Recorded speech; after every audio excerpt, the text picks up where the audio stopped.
Hello students, welcome to our YouTube channel Abhyudaya Yojana Chitrakoot धाम मंडल बांदा। जैसा कि कल आपने देखा, हमने फिजिक्स का पहला लेक्चर देखा किसमें, ग्रेविटेशन में पार्ट 1। आज हम देखने जा रहे हैं ग्रेविटेशन पार्ट 2। तो अगर आपने अभी तक पिछला वीडियो नहीं देखा है तो आप पहले जाकर उसको देखें और फिर इसको देखने आएँ। कल हमने डिस्कस किया था बेसिक चीज़ें ग्रेविटेशन के बारे में कि ग्रेविटेशनल फोर्स क्या होता है। फिर हमने देखा था ग्रेविटेशनल इंटेंसिटी क्या होती है। फिर लास्ट में हमने देखा था ग्रेविटेशनल पोटेंशियल क्या होता है। यह आया था -Gm/r। इसके बारे में हमने कई चीज़ें डिस्कस की थी, तो आप अगर वो पिछला वीडियो देखेंगे तो आपको ज़्यादा सही रहेगा। और हम लोग आज आगे कंटिन्यू करने वाले हैं ग्रेविटेशनल पोटेंशियल के न्यूमेरिकल्स पे, और उसके आगे पढ़ेंगे हम लोग ग्रेविटेशनल पोटेंशियल एनर्जी। तो चलिए, एक चीज़ का याद रखेंगे, ग्रेविटेशनल पोटेंशियल जो है वो कैसी क्वांटिटी है, एक स्केलर क्वांटिटी है, और स्केलर क्वांटिटी को आप एल्जेब्रिकली ऐड कर सकते हैं। चलिए, मान लीजिए कि ये एक इक्विलैटरल ट्रायंगल है जिसके सभी वर्टिसेस पर मास m रखा हुआ है। इस इक्विलैटरल ट्रायंगल की जो साइड्स हैं वो हैं A। नाम दे दीजिए A, B, C। तो आपसे पूछ रहा है इस ट्रायंगल के सेंटर पर, मान लीजिए ये पॉइंट P है, तो आपसे पूछ रहा है इस P की वैल्यू, मतलब P पर ग्रेविटेशनल पोटेंशियल कितना होगा, आपको ये निकालना है। तो पहले तो आप ये देखिए कि ग्रेविटेशनल पोटेंशियल किसकी किसकी वजह से होगा। एक तो इस मास की वजह से, एक इस मास की वजह से, एक इस मास की वजह से। याद करिए, किसी मास m से r डिस्टेंस पर ग्रेविटेशनल पोटेंशियल कैसे निकालते थे। मान लीजिए यहाँ पर कोई पॉइंट P होता था, -Gm/r। क्या क्या चाहिए आपको, m की वैल्यू चाहिए और r चाहिए। r क्या है, उस मास से उस पॉइंट तक की डिस्टेंस। तो यहाँ पर हम क्या करेंगे, Va निकालेंगे, फिर Vb निकालेंगे, फिर Vc निकालेंगे, और फिर क्या करेंगे, तीनों को ऐड कर देंगे तो क्या जाएगा, Vp। ये क्या है हमारा टास्क। क्या निकालना है हमें, पहले हम निकालेंगे potential due to A, potential due to B, potential due to C। क्योंकि पोटेंशियल एक स्केलर क्वांटिटी है इसलिए हम इनको नॉर्मली ऐड कर सकते हैं। तो चलिए शुरू करते हैं पोटेंशियल एट A।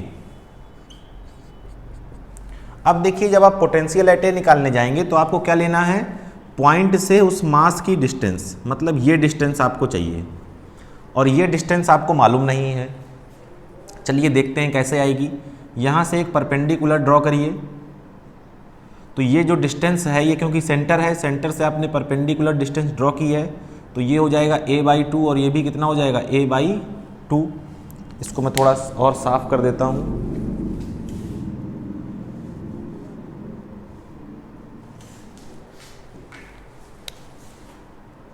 ये कितना है, a/2, ये भी कितना है, a/2। पूरी डिस्टेंस कितनी है, a। ये एंगल पूरा कितना था, 60, क्योंकि ये क्या है, इक्विलैटरल ट्रायंगल। यहाँ पर लिख सकते हैं आप, if ABC is equilateral triangle. Equilateral triangle क्या होता है, जिसकी सभी साइड्स क्या हों, इक्वल, और सभी एंगल्स कितने होते हैं, 60। तो ये पूरा कितना था, 60, तो ये आधा कितना होगा, 30। हमने मान लिया है कि इस M से इस पॉइंट तक की जो डिस्टेंस है वो स्मॉल r है।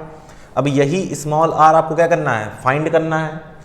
तो इस ट्रायंगल में आप इसको मान लीजिए M, तो पहले आप निकालिए इस r की वैल्यू। तो लिखिए in triangle BPM cos theta यानी कि cos 30 कितना हो जाएगा, क्या होता है cos 30, बेस अपॉन हाइपोटेनियस। तो बेस a/2 और हाइपोटेनियस r, तो r कहाँ जाएगा, यहाँ। आपको किसकी वैल्यू चाहिए, r की, r को इधर भेज दीजिए। तो r कितना हो जाएगा, a/2 cos 30।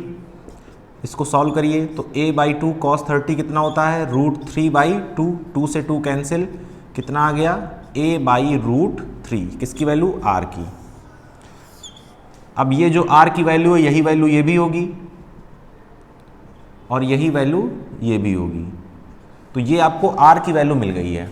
अब आपको केवल फॉर्मूले में क्या रखना है, वैल्यू, और आपका आंसर आ जाएगा। चलिए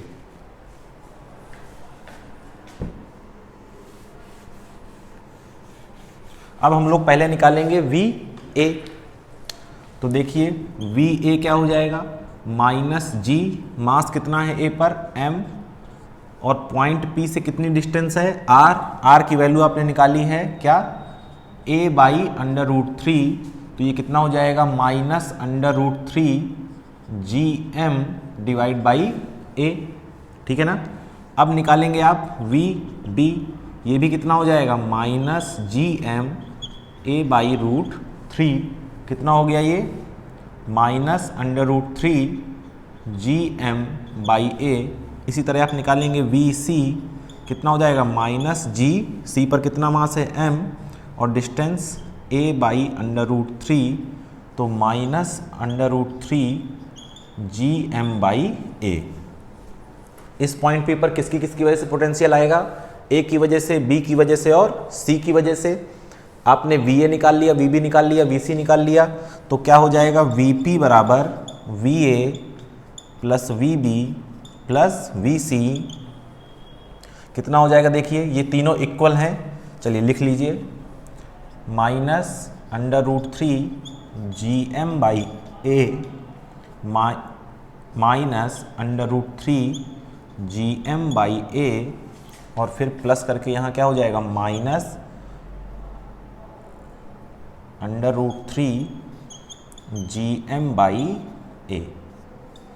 तीनों माइनस माइनस के हैं, कितना हो जाएगा, -3√3 gm बाई a। ये क्या आ गया, पोटेंशियल एट P। 3 टाइम्स हो जाएगा ना, देखिए तीनों इक्वल हैं, 3 टाइम्स ऐड करेंगे कितना हो जाएगा, -3√3 gm बाई a। आपसे पूछ रहा था ये एक इक्विलैटरल ट्रायंगल है, ABC, साइड्स कितनी है A। आपसे पूछ रहा था कि आपको क्या निकालना है, इसके सेंटर पर एक पॉइंट है P, वहाँ पर आपको पोटेंशियल निकालना है। आपने देखा पोटेंशियल किसकी वजह से आएगा, A की वजह से जो मास m है, B पर जो मास m है, और C पर जो मास m है। आपको चाहिए क्या होता है, मास और उस पॉइंट के बीच की डिस्टेंस r आपने निकाल लिया। ये ट्रायंगल लिया आपने, परपेंडिकुलर है ये 90, इस पर आपने cos थीटा लगाया, क्या हो गया, बेस अपॉन हाइपोटेनियस, फॉर्मूला रखा और आपने r की वैल्यू निकाल ली। यही r ये भी होगा, यही r ये भी होगा, और आपका आंसर आ गया। नोट कर लें इसे।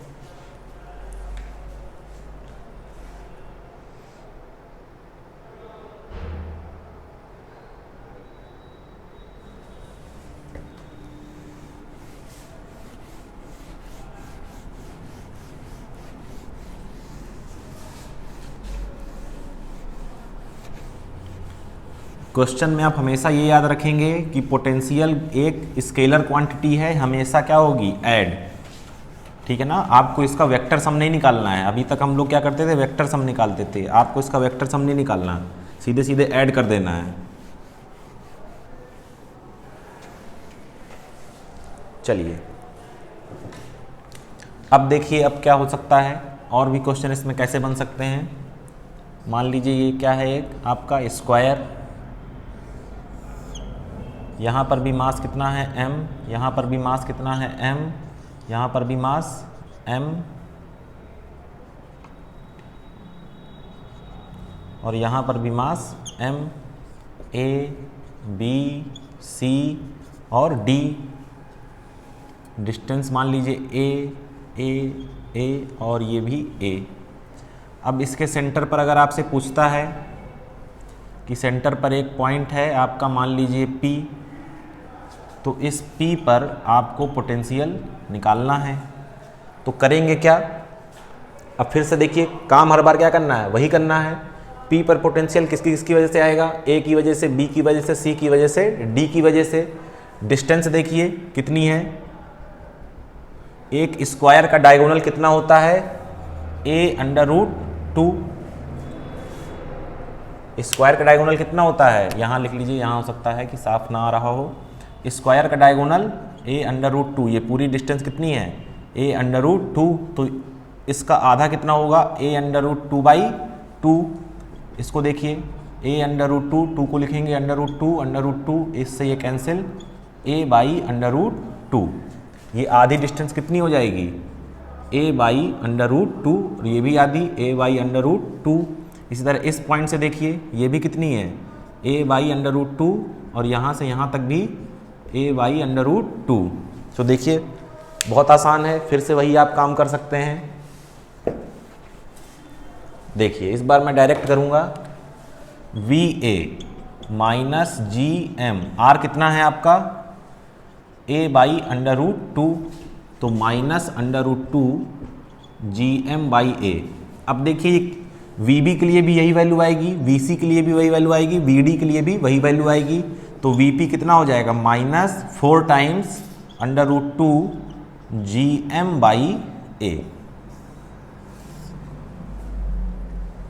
समझ रहे हैं, VA भी उतना, VB भी उतना, VC और VD सब बराबर हैं, क्या कर देंगे 4 टाइम्स √2 GM/A।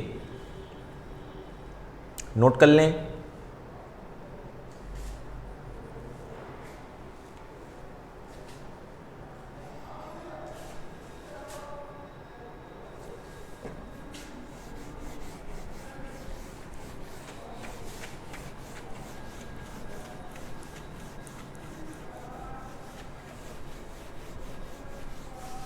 मान लीजिए इसी क्वेश्चन में चेंज कर दे कुछ, ये आपको एक square they they ABCD, A पर मास रख दे M, B पर मास रख दे M, D पर मास रख दे M, साइड है इसकी A और ये भी A। आपसे पूछे पोटेंशियल एट C बताइए, C पर कोई मास नहीं रखा है, तो इस C पर पोटेंशियल कितना होगा। अब देखिए C पर पोटेंशियल किसकी किसकी वजह से होगा, इस B की वजह से, इस D की वजह से और इस A की वजह से, ठीक है ना। इसकी वजह से कितना होगा देखिए, तो VC होगा क्या हमारा VB plus VA plus VD, ठीक है ना। अब चलिए VA निकाल लीजिए, पहले VB निकालिए, -G, मास कितना है M और डिस्टेंस कितनी है A।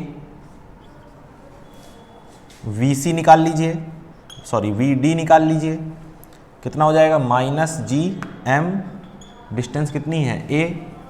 अब क्या निकालना है VA -G, मास कितना है M और डिस्टेंस अब कितनी है, ये डायगोनल कितना है, अभी आपको बताया कितना है a√2, तो ये हो गया a√2, ठीक है ना।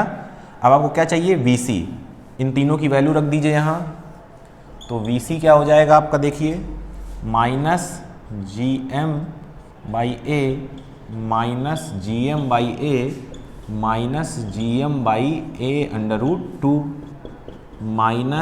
-GM/A कॉमन ले लेंगे, तो 1 + 1 + 1/√2 कितना हो गया, ये देखिए -GM/A 2 + 1/√2 potential at C। Note कर लें इसे।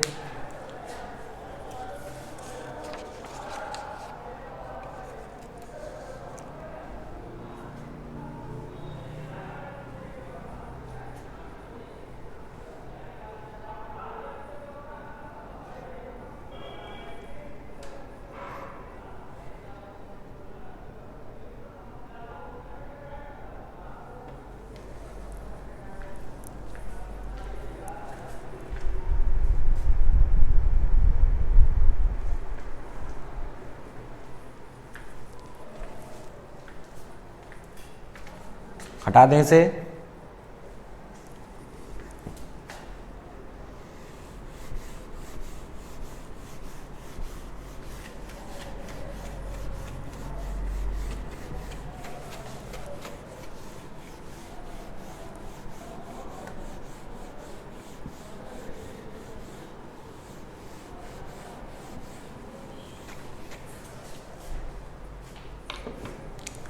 नेक्स्ट जो हमारा टॉपिक है वो है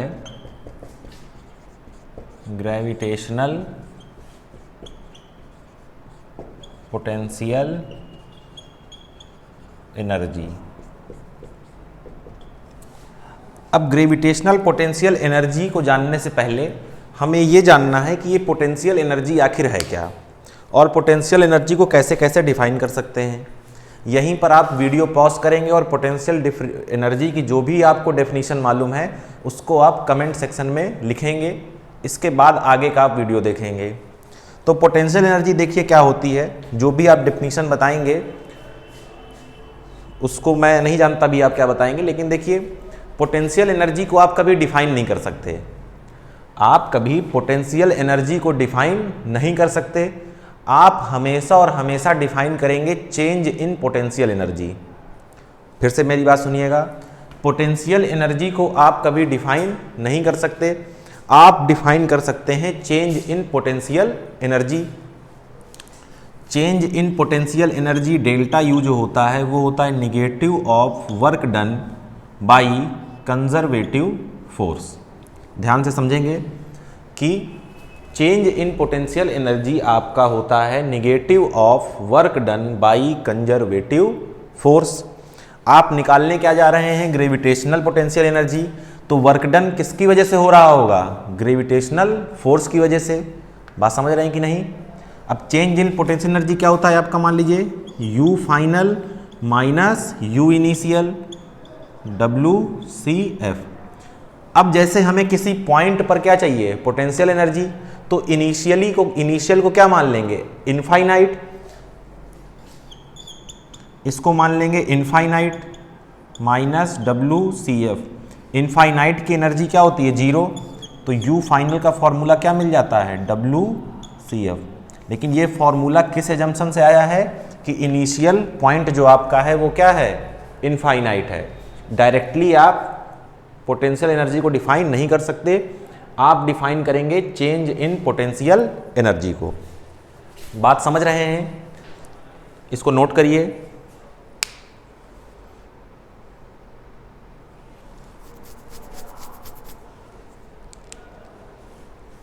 ठीक है ना। अब देखिए वर्क डन होगा किस लिए, मान लीजिए कि ये दो मास हैं M1 और M2। आपने क्या कहा है, इनिशियली आपको क्या करना है, अपनी पोजीशन को मानना है एट इनफाइनाइट। तो मान लीजिए कि ये दोनों मास इनफाइनाइट पर रखे हुए हैं। इन दो मासेस को इनफाइनाइट से किसी पॉइंट P पर लाने पर जो वर्क डन किया जाएगा किसकी वजह से, ग्रेविटेशनल फोर्स की वजह से, वही क्या होगा आपका पोटेंशियल एनर्जी। आप M1 को लाए यहाँ और M2 को लाकर यहाँ रख दिया, कितनी डिस्टेंस पर, R डिस्टेंस पर। तो आप देखेंगे कि पोटेंशियल एनर्जी कितनी होती है, उसका भी हम लोग डेरिवेशन देखने जा रहे हैं। तो इनिशियली आपने अपनी पोजीशन को क्या माना है, इनफाइनाइट। इनफाइनाइट से आपको दोनों मासेस को लेकर आना है किसी पॉइंट पर। चलिए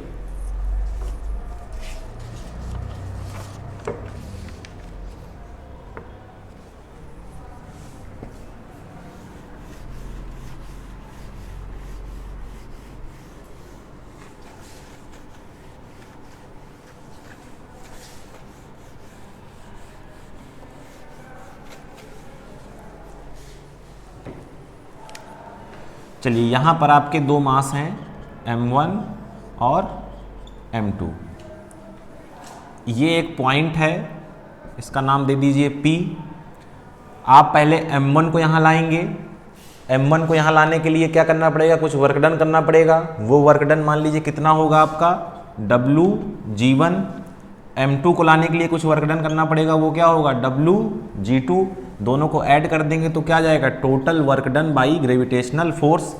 उस ग्रेविटेशनल फोर्स का वर्क डन है, उसका क्या ले लेंगे, नेगेटिव साइन। तो क्या मिल जाएगा, potential energy at point P। Task समझ रहे हैं। M1 को लाना है P पर, फिर M2 को लाना है P के पास किसी डिस्टेंस पर, ठीक है ना। फिर क्या देखना है कि वर्क डन दोनों में कितना हुआ, वर्क डन को ऐड करेंगे, टोटल वर्क डन निकालेंगे और उसका क्या ले लेंगे, निगेटिव। तो क्या मिल जाएगा हमको, पोटेंशियल एनर्जी।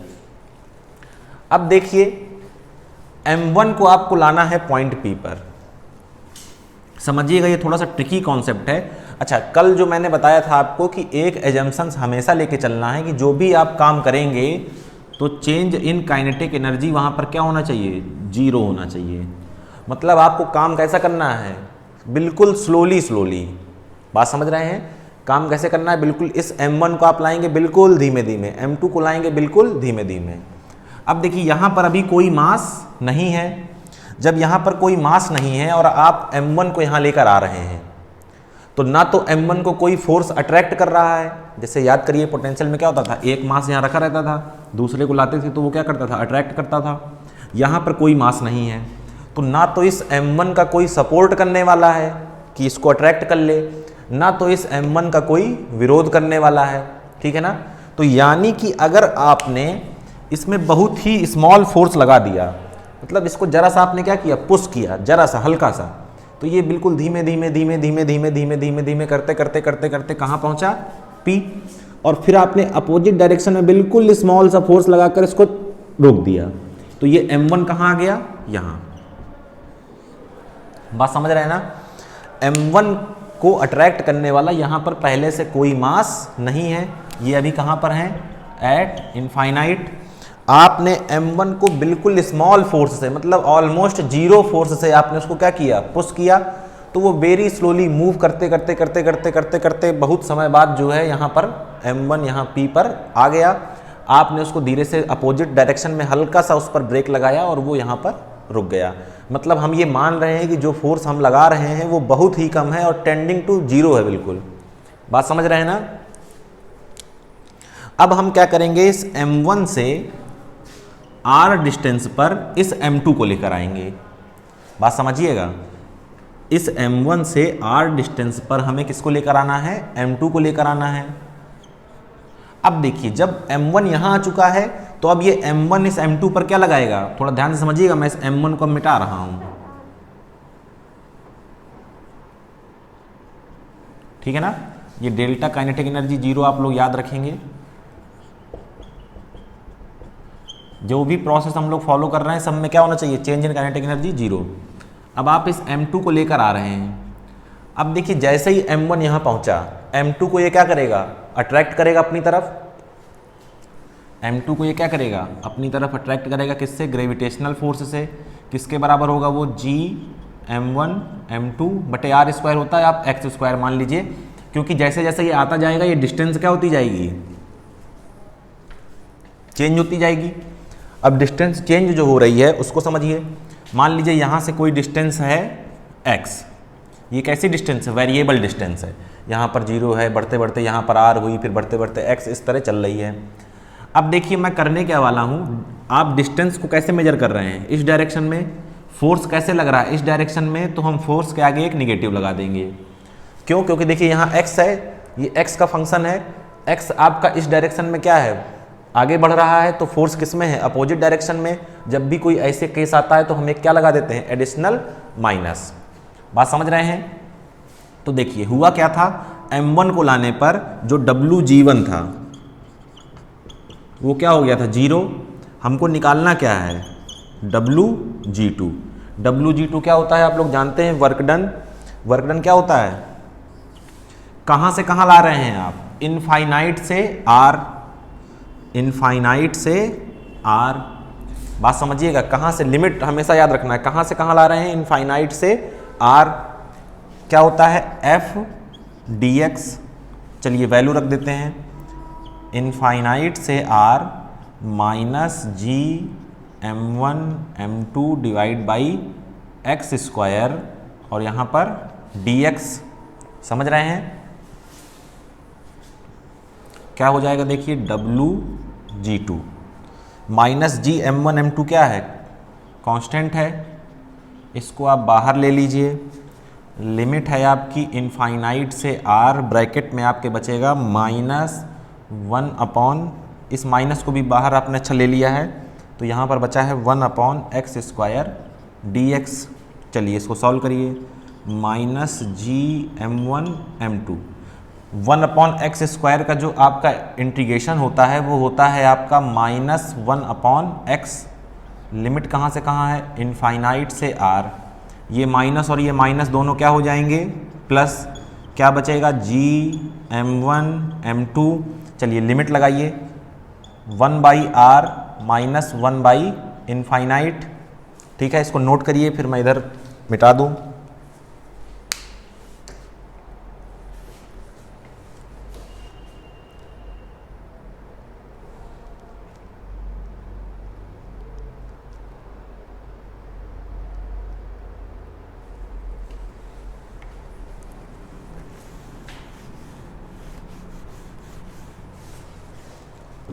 देखिए इसको, G2 कितना हो गया, G_m1 m2 और 1/∞ 0 होता है, तो ये क्या जाएगा, R। तो WG क्या आया, WG1 प्लस WG2। WG1 0 था, WG2 G_m1 m2 divide by R। इसका मतलब जो आपका WG आया है वो आया है G_m1 m2 divide by R। ये अभी वर्क डन आया है, अभी ये पोटेंशियल एनर्जी नहीं है। आपको हमने बताया था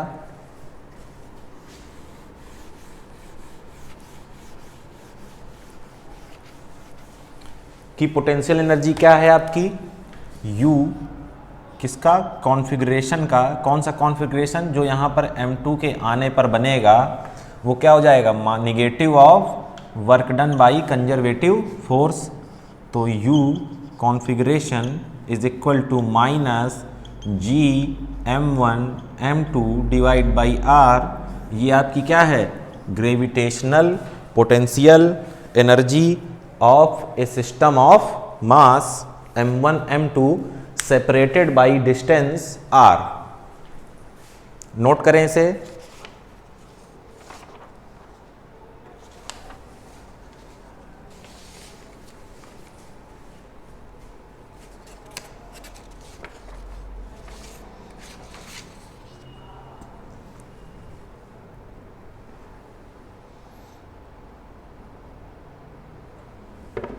नोट करें,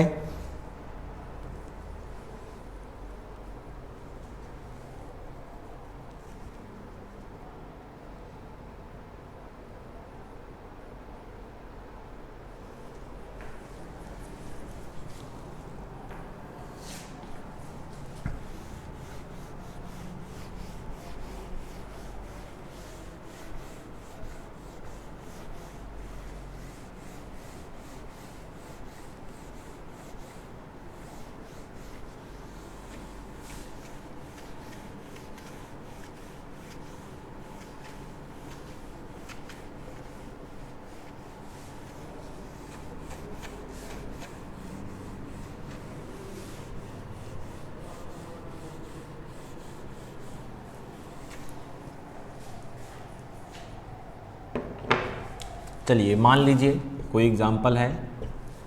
मान लीजिए ये क्या है आपका, कोई ट्रायंगल। यहाँ पर आपका है m1, यहाँ पर है m2 और यहाँ पर है m3। आपसे पूछ रहा है इस पूरे कॉन्फ़िगरेशन की। मान लीजिए ये m1 m2 है तो डिस्टेंस r12 मान लीजिए, ये m2 m3 है तो r23 मान लीजिए, ये 13 है तो r13 मान लीजिए। आपसे पूछ रहा है इस कॉन्फ़िगरेशन की पोटेंशियल एनर्जी आपको बतानी है। तो आपको सबसे पहले जब भी कोई डायग्राम दिया हो तो आपको सबसे पहले ये देखना है कि उसमें कितने पेयर बन रहे हैं, दो दो के, उसमें कितने पेयर बन रहे हैं। अब इसमें देखिए कितने पेयर बनेंगे, एक m1 m2 का बनेगा, एक m2 m3 का बनेगा और एक m3 m1 का बनेगा। बात समझ रहे हैं ना। तो पोटेंशियल एनर्जी क्या हो जाएगी किसकी, कॉन्फ़िगरेशन की, इज इक्वल टू, चलिए माइनस जी m1 m2 क्या हो जाएगा r12, फिर क्या हो जाएगा माइनस जी m2 m3 r23 और माइनस जी क्या हो जाएगा m3 m1 r31 या r13। अभी इसी क्वेश्चंस में आपको क्या दे देगा, वैल्यू दे देगा कि ये 2 kg का है, ये डिस्टेंस 2 मीटर है, और आपसे पूछेगा सिस्टम की कॉन्फ़िगरेशन की क्या निकालनी है आपको, पोटेंशियल एनर्जी।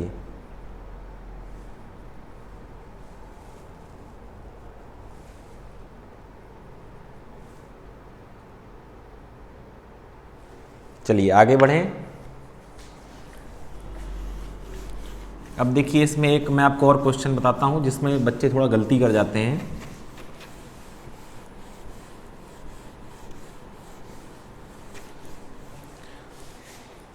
अब जैसे मान लीजिए आपको एक स्क्वायर दे दे या कुछ भी दे दे, क्वाड्रिलेटरल की बात हो रही है एक तरीके से। यहाँ पर है मान लीजिए m1, यहाँ पर है m2, यहाँ पर है m3 और यहाँ पर है m4। इसको आप मानेंगे क्या, R14, R12, ठीक है, या किसको कुछ भी मान लीजिए, आप केवल R मान लीजिए। ये भी R और ये भी R, एक स्क्वायर है मान लिया हमने थोड़ी देर के लिए इसे। आपसे पूछ रहा है इस पूरे कॉन्फ़िगरेशन की पोटेंशियल एनर्जी बताइए। तो चलिए शुरू करते हैं। -G, पहले m1 m2 लिया तो m1 m2 divide by distance r। फिर क्या लेंगे, मैं नीचे लिख रहा हूँ -G m2 m3 divide by r, फिर -G m3 m4 divide by r, फिर -G m4 m1 divide by r। आपसे हमने कहा था कि दो दो के पेयर ढूंढने हैं, तो आपने कहा कि सर एक पेयर ये है, एक पेयर ये है, एक पेयर ये है, एक पेयर ये है। ये एक तरीके से ऐड किया हुआ है, मैंने उसको नीचे लिख दिया है, आगे जगह नहीं थी। क्या इसके अलावा और कोई कॉन्फ़िगरेशन बन रहा है, सोचकर बताइए। क्या इसके अलावा और कोई कॉन्फ़िगरेशन बन रहा है जिसमें दो मास एक साथ आ रहे हों और वैसा कॉन्फ़िगरेशन आपने अभी तक ना लिया हो? तो ध्यान से देखेंगे तो बिल्कुल बन रहा है। एक बन रहा है m4 का m2 के साथ, एक बन रहा है m1 का m3 के साथ। तो एक यहाँ पर क्या आएगा, और G m1 m3, बीच की डिस्टेंस अब कितनी हो जाएगी, ये r√2। और एक और बनेगा, मान लीजिए इसको यहाँ लिख दिया, G m2 m4 divide by r√2। तो ध्यान दें कि कोई भी कॉम्बिनेशन आपको छोड़ना नहीं है, ये डायगोनल वाले कॉम्बिनेशन भी आपको लेने हैं, नोट कर लें इसे। ये सारे टर्म सब्ट्रैक्ट किए गए हैं, या निगेटिव में अगर लेंगे तो क्या कह देंगे, ऐड किए गए हैं, एक साथ लिखना है इन्हें।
चलिए आगे बढ़ते हैं।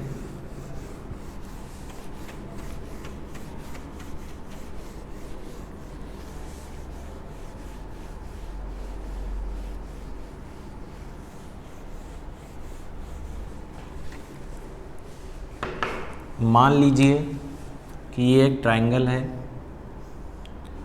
यहाँ मास रखा हुआ है 1 kg, यहाँ मास रखा हुआ है 2 kg, यहाँ मास रखा हुआ है 3 kg। ये डिस्टेंस है 2 मीटर, ये है 3 मीटर और ये है 1 मीटर। आपसे पूछ रहा है कॉन्फ़िगरेशन की पोटेंशियल एनर्जी बताइए। जल्दी से इसको सॉल्व करें और कमेंट बॉक्स में आंसर लिखें। देखिए आपका आंसर सही आ रहा है या नहीं आ रहा है।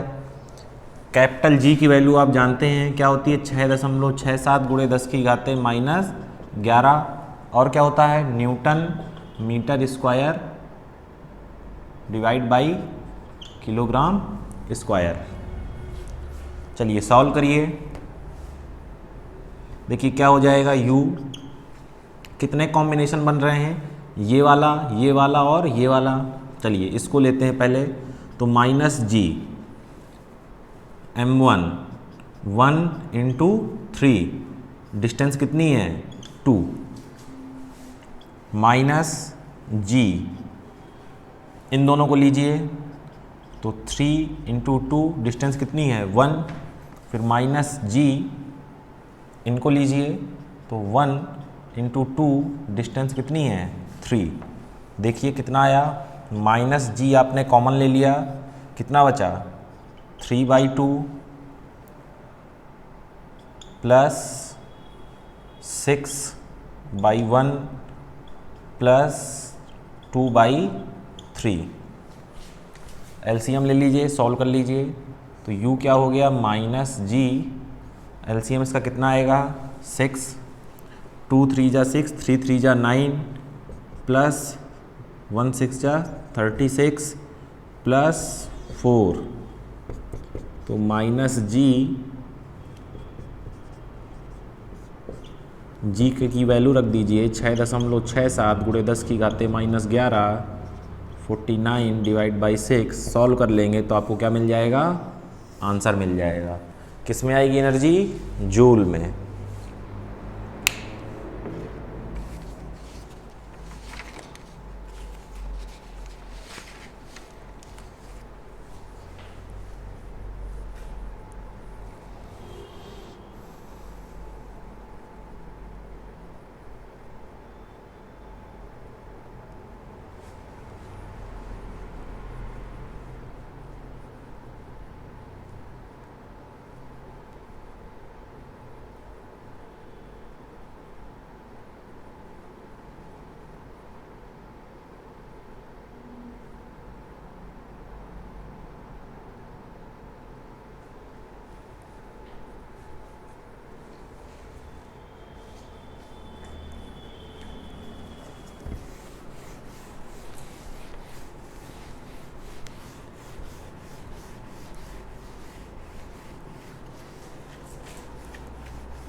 चलिए अब जो है हमको देखना है एस्केप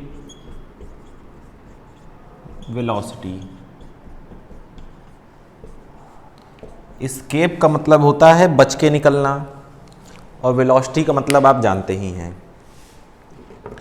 अब एस्केप वेलोसिटी क्या है, एस्केप वेलोसिटी एक ऐसी वेलोसिटी है जिससे अगर किसी पार्टिकल को फेंका जाए, ध्यान से सुनिएगा, एस्केप वेलोसिटी ऐसी वेलोसिटी है जिससे अगर किसी पार्टिकल को फेंका जाए तो वो अर्थ के ग्रेविटेशनल फील्ड को एस्केप कर जाए, मतलब अर्थ के ग्रेविटेशनल फील्ड से बाहर चला जाए।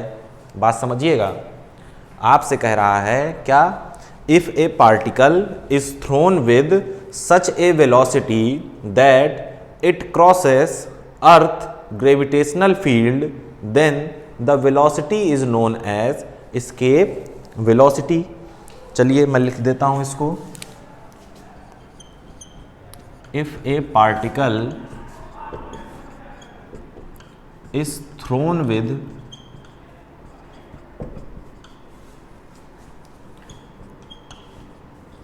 such a velocity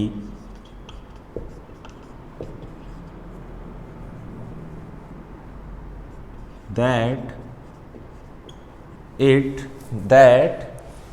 it crosses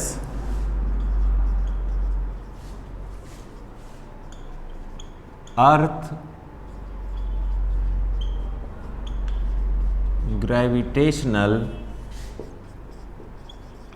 field, then the velocity is known as escape velocity। क्या कह रहा है किसी कण को, किसी बॉडी को, किसी ऑब्जेक्ट को ऐसे वेग से फेंकिए कि वो पृथ्वी के गुरुत्वाकर्षण को क्या कर जाए, पार कर जाए, या पृथ्वी के गुरुत्वाकर्षण से बाहर आ जाए। पृथ्वी का गुरुत्वाकर्षण करता क्या है, किसी भी ऑब्जेक्ट को अपनी तरफ आकर्षित करता है। तो ऐसी कौन सी वेलोसिटी से इसको फेंकें कि पृथ्वी के गुरुत्वाकर्षण से ये कहाँ चला जाए, बाहर, यानी कि उस पर पृथ्वी का गुरुत्वाकर्षण कार्य ना करे। बात समझ रहे हैं? जैसे मान लीजिए कि ये आपकी क्या है, अर्थ है। ये अर्थ की रेडियस कितनी है, RE। ये अर्थ के सरफेस पर आप खड़े हैं और आपने किसी पार्टिकल को कैसी वेलोसिटी से फेंका, मान लीजिए VE, जिससे ये कहाँ चला गया, इनफाइनाइट। इनफाइनाइट में हर चीज़ क्या हो जाती है, 0। तो ये जो VE है ये आपकी क्या है, एस्केप वेलोसिटी। कब है एस्केप वेलोसिटी, जब ये अर्थ के ग्रेविटेशनल फील्ड से बाहर चला जाए। बात समझ रहे हैं ना? चलिए देखते हैं कि एस्केप वेलोसिटी का फॉर्मूला क्या हो सकता है।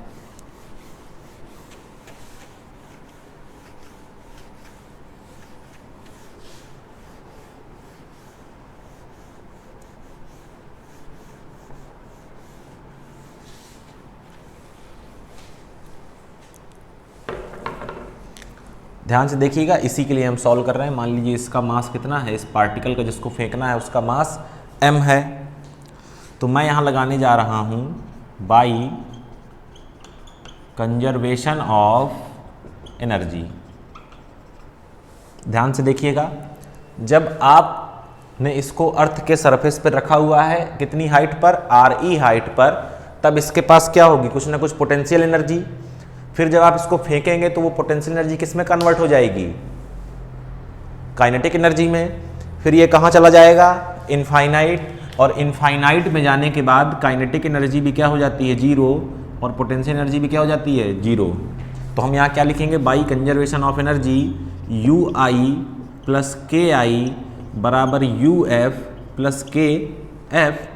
UI देखिए आपका कितना होगा, बताइए, पोटेंशियल एनर्जी आपकी कितनी होगी, अभी आपने देखा -G, पृथ्वी का, अर्थ का मास कितना मान लिया हमने, कैपिटल M, और जिसको फेंकना है उसका मास स्मॉल m।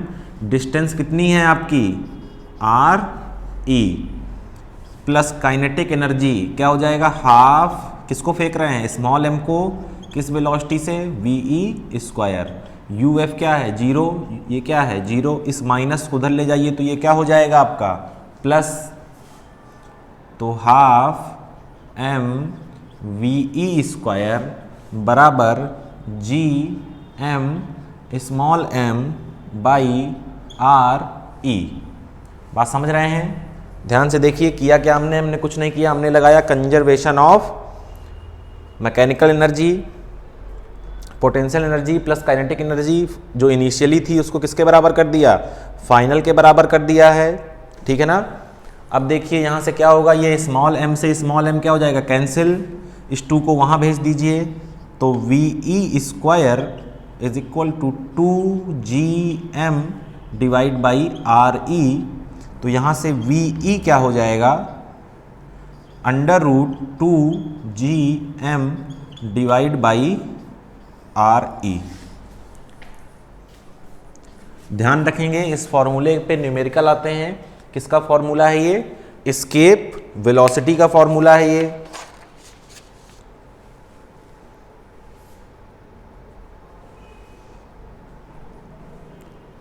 ठीक है, नोट हो गया आपका।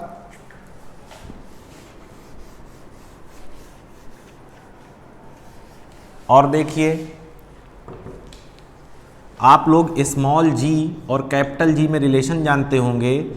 GM कैपिटल M का मतलब अर्थ का मास है, RE स्क्वायर होता है। तो यहाँ से कैपिटल GM बराबर क्या हो जाएगा, स्मॉल g RE स्क्वायर।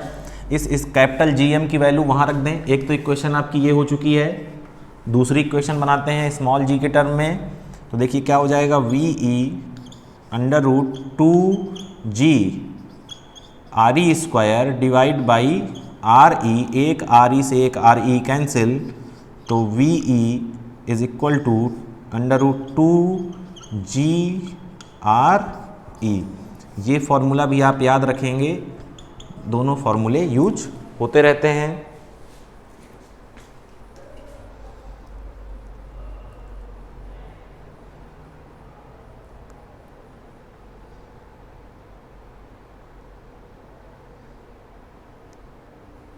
ये फॉर्मूला कब वैलिड है? जब आपने पार्टिकल को कहां से फेंका है? अर्थ के सरफेस से, याद रखिएगा। इस फॉर्मूले में अगर आप g की वैल्यू 9.8 रख दें मीटर पर सेकेंड स्क्वायर, और RE जो होता है अप्रॉक्सीमेट, वो कितना होता है? याद करिए, बताइए कितना होता है, आपको मालूम होगा। 6.4 × 10⁻³ किलोमीटर, या इसी को हम लोग बोल देते हैं 6400 किलोमीटर। और इसकी वैल्यू अगर आप यहाँ रखेंगे तो जो इसकी वैल्यू आएगी वो आएगी लगभग 11.2 किलोमीटर पर सेकेंड। ध्यान से देखिएगा, कंफ्यूज नहीं होना, मीटर पर सेकेंड नहीं है, किलोमीटर पर सेकेंड है। मतलब इतनी स्पीड से, अब इसको थोड़ा एनालाइज करिए, हमेशा ब्रेक करिए। एक सेकंड में कितने किलोमीटर? 11.2 किलोमीटर। ऐसी भैया कोई गाड़ी अभी तक नहीं बनी है जो एक सेकंड में 11 किलोमीटर चली जाए। बात समझिएगा।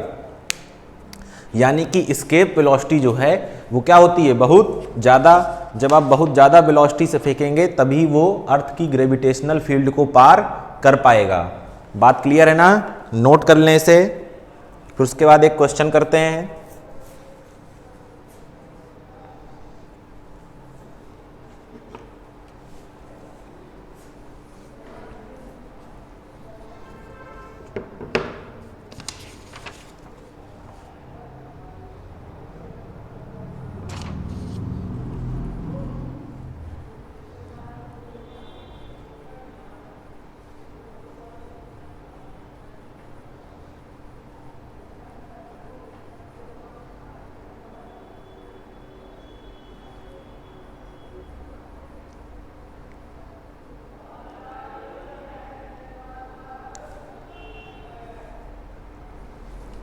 चलिए,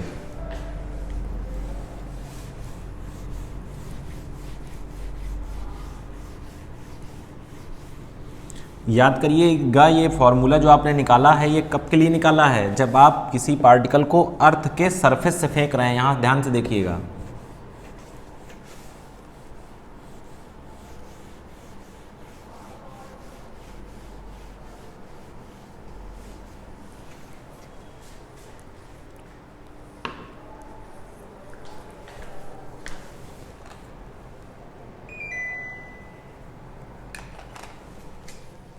चलिए, मान लीजिए कि ये आपकी अर्थ है, इसकी रेडियस कितनी है? मान लीजिए r, या RE, जो भी आप मानना चाहें। अर्थ के सरफेस से इतनी ही ऊंचाई पर, यानी कि कितनी? r ऊंचाई पर, जितनी अर्थ की रेडियस है। RE मान लीजिए, इसको भी क्या मान लीजिए? RE।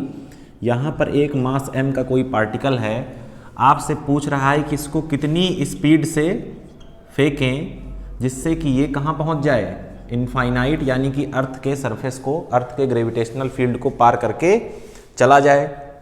बात समझ रहे हैं ना? कि इस बार अर्थ के सरफेस से नहीं फेंकना है, इस बार कहाँ से फेंकना है? सरफेस से h ऊंचाई पर, और h का मान आपको दिया है वो कितना है? जितना अर्थ की आपकी रेडियस है। तो काम आपको फिर से वही करना है, कंजर्वेशन ऑफ क्या लगाना है? Energy. UI + KI = UF + KF।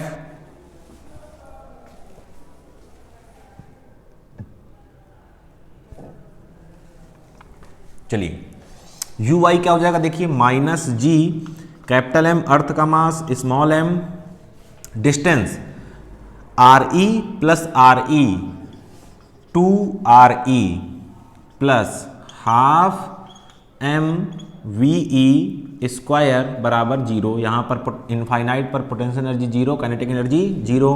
इसको ले जाएंगे उधर, तो ½ mVE² = है आपका G capital M small M divide by 2RE। Small M से स्मॉल एम को क्या कर देंगे, कैंसिल कर देंगे। VE स्क्वायर क्या आ जाएगा, 2GM डिवाइड बाई 2RE।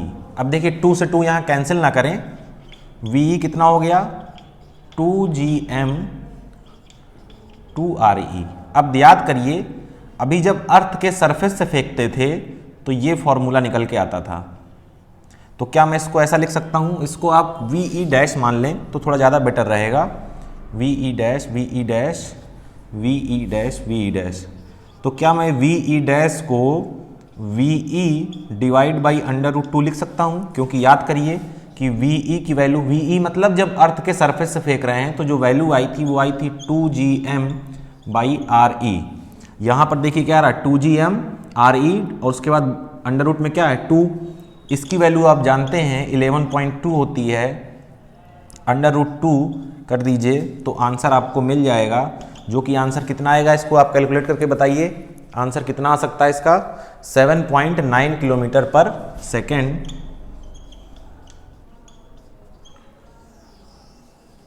यानी कि अगर आप अर्थ के सरफेस से h ऊंचाई पर हैं, अब देखिए आप ये समझिए कि ऊंचाई पर जाने में आपकी जो एस्केप वेलोसिटी है वो क्या हो गई है, कम हो गई है।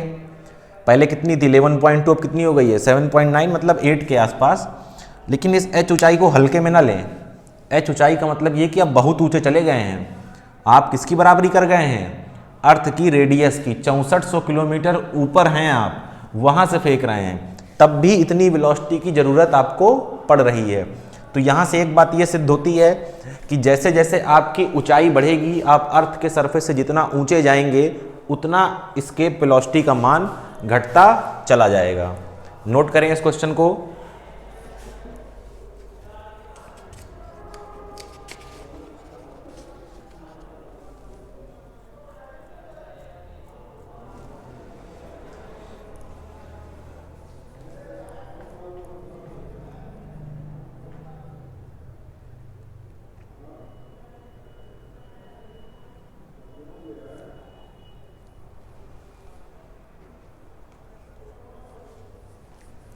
चलिए आगे बढ़ते हैं।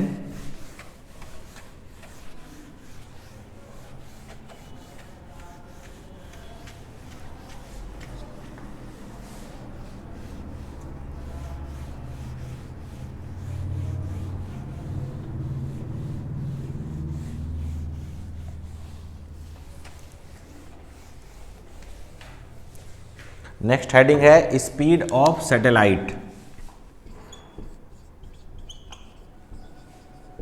Speed of satellite. सैटेलाइट क्या होती हैं, जो अर्थ के चारों ओर चक्कर लगा रही होती हैं वो क्या है, सैटेलाइट, हिंदी में बोलते हैं उपग्रह। अब देखिए ये मान लीजिए आपकी क्या है, अर्थ है जिसकी रेडियस आप जान रहे हैं कितनी लेते हैं आप, RE। अब एक चीज़ आप लोग जानते हैं कि जो सैटेलाइट हैं वो किसके, अर्थ के चारों ओर क्या करती हैं, रिवॉल्व करती हैं। अब ये रिवॉल्व क्यों कैसे करती हैं, अब देखिए अर्थ का मास क्या होगा कैपिटल M। मान लीजिए यहाँ स्मॉल m की कोई क्या है, सैटेलाइट है, और ये अर्थ के अराउंड क्या कर रही है, रिवॉल्व कर रही है। तो बात ये आती है कि आखिर अर्थ अपने ग्रेविटेशनल फोर्स से इसको अपनी तरफ अट्रैक्ट क्यों नहीं कर ले रही है, और ये ज़मीन में आके क्यों नहीं गिर जा रही है, ये रिवॉल्व क्यों कर रही है। तो इसके रिवॉल्व करने के दो कारण हैं।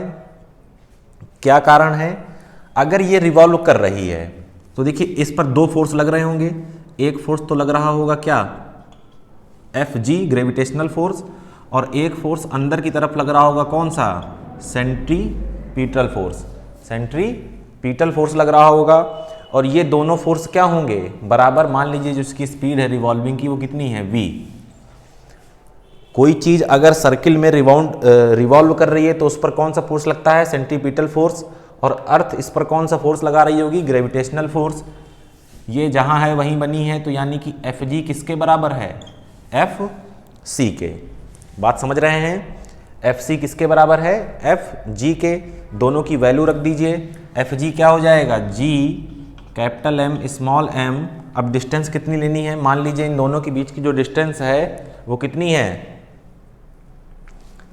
स्मॉल आर मान लीजिए आप, ये यहाँ से यहाँ तक की डिस्टेंस, ये वाली कितनी आर, तो आर स्क्वायर, और ये कितना हो जाएगा सेंटीमीटर फोर्स, बताइए कैसे निकालते हैं, याद है, mv स्क्वायर बाई क्या होता है आर। अब देखिए स्मॉल m से स्मॉल m गया, इस r से ये r गया, तो देखिए v क्या आया आपका, under root G M divide by R, ध्यान दीजिएगा, G M divide by R. R आपने क्या लिया है, अर्थ के सेंटर से इस जो सैटेलाइट है उसकी डिस्टेंस। अब यहां पर अगर हम एक एजम्पशन मान लें, एजम्पशन क्या मानेंगे, इफ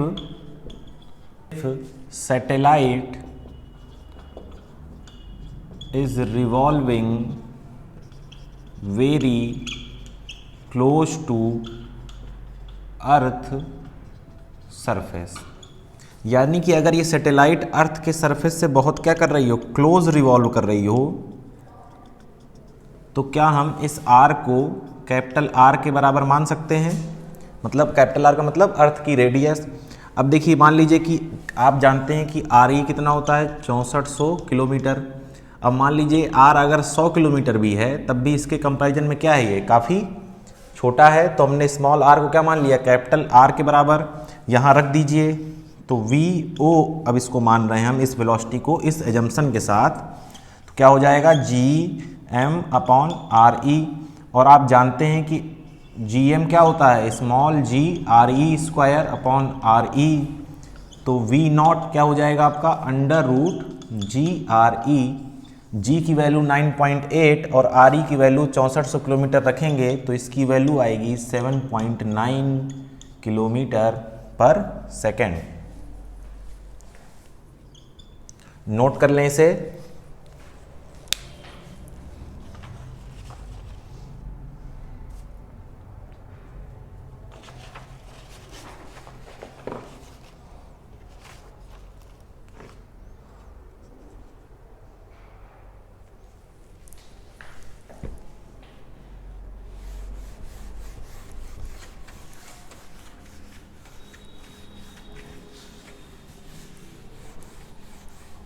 वी ओ कितना है, V orbital under root G R E. अब देखिए हम लोग लिखने जा रहे हैं relation between V O and V E. V O क्या है, अभी आपने निकाला था ऑर्बिटल स्पीड, वी ई क्या है, एस्केप वेलोसिटी। तो वी ई क्या होता है आप जानते हैं under root 2 G R E. V O क्या होता है under root G R E, दोनों को डिवाइड कर दीजिए तो आपको क्या मिलेगा, V E by V O, G R E से G R E cancel, under root 2, तो वी ई बराबर अंडर रूट 2 वी ओ। ये क्या है रिलेशन वी ओ और वी ई में, इसको भी आप याद रखेंगे, ये भी पूछ लिया जाता है। अब हम लोग देखने जा रहे हैं टाइम पीरियड ऑफ रिवोल्यूशन। किसका टाइम पीरियड, सैटेलाइट के रिवोल्यूशन का। तो आप जानते हैं कि टाइम क्या होता है, डिस्टेंस अपॉन स्पीड। अब सर्किल में मूव कर रही है तो कितना मूव करेगी, सरकमफेरेंस के बराबर 2 पाई आर, तो 2 पाई आर। वी कितना था आप जानते हैं under root G M by small R, ठीक है। इसमें अगर आप और सॉल्व करेंगे तो ये r की पावर 1/2 है, ऊपर जाएगा तो क्या हो जाएगा 2 पाई, r की पावर 1 है, 1/2 और गया तो कितना हो गया 3/2 अंडर रूट जी एम। लेकिन अगर हम एजम्पशन अपना फिर से वही मान लें कि सैटेलाइट कहाँ रिवॉल्व कर रही है, अर्थ के सरफेस के बहुत ही पास में। एजम्पशन क्या है, if small r is equal to R E, तब ये वाला रिलेशन उठाइए यहाँ से, तो t is equal to 2 pi R E divide by under root G M by R E. और अब आप यहाँ पर 2 पाई आर ई के बाद अंडर रूट जी एम को लिख सकते हैं G R E square divide by R E. R E से आर ई कैंसिल हो जाएगा, क्या आ जाएगा, टी बराबर 2 पाई, देखिए मैं आर ई को लिख रहा हूँ अंडर रूट आर ई लिख सकते हैं बिल्कुल, अंडर रूट जी और अंडर रूट क्या बचा आर ई, एक आर ई से एक आर ई कैंसिल, तो 2 pi under root R E by G, क्या आ गया ये, टाइम पीरियड ऑफ रिवोल्यूशन। कब के केस में, जब आपने एजम्पशन लिया है कि सैटेलाइट अर्थ के सरफेस के बहुत ही पास है, ठीक है ना, नोट कर लेंगे इसे।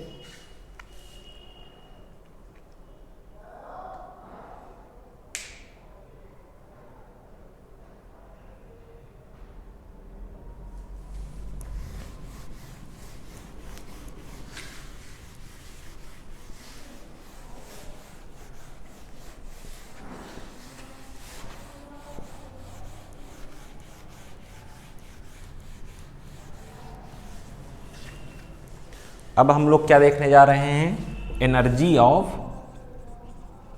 सैटेलाइट। एनर्जी ऑफ सैटेलाइट मतलब अगर कोई सैटेलाइट रिवॉल्व करी तो उसकी एनर्जी क्या होगी।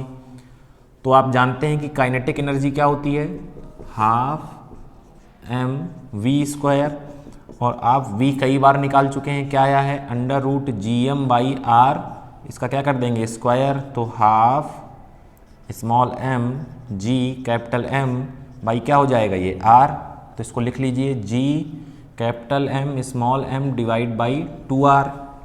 पोटेंशियल एनर्जी भी आप जानते हैं क्या होती है, minus G capital M small M divide by R, ठीक है ना। आर क्या है, डिस्टेंस बिटवीन अर्थ सेंटर और सैटेलाइट। तो टोटल एनर्जी अगर आपको लिखनी हो तो क्या लिखेंगे, kinetic energy plus potential energy. तो टोटल एनर्जी आपकी हो जाएगी G M small M 2r minus G capital M small M divide by R. इसको सॉल्व करेंगे जब आप तो आ जाएगा answer minus G M upon 2r। ये क्या हो गई आपकी total energy of a revolving satellite, ठीक है। तो स्टूडेंट्स आज के लेक्चर में इतना ही, हम लोग मिलेंगे नेक्स्ट लेक्चर में, तब तक के लिए बहुत बहुत धन्यवाद।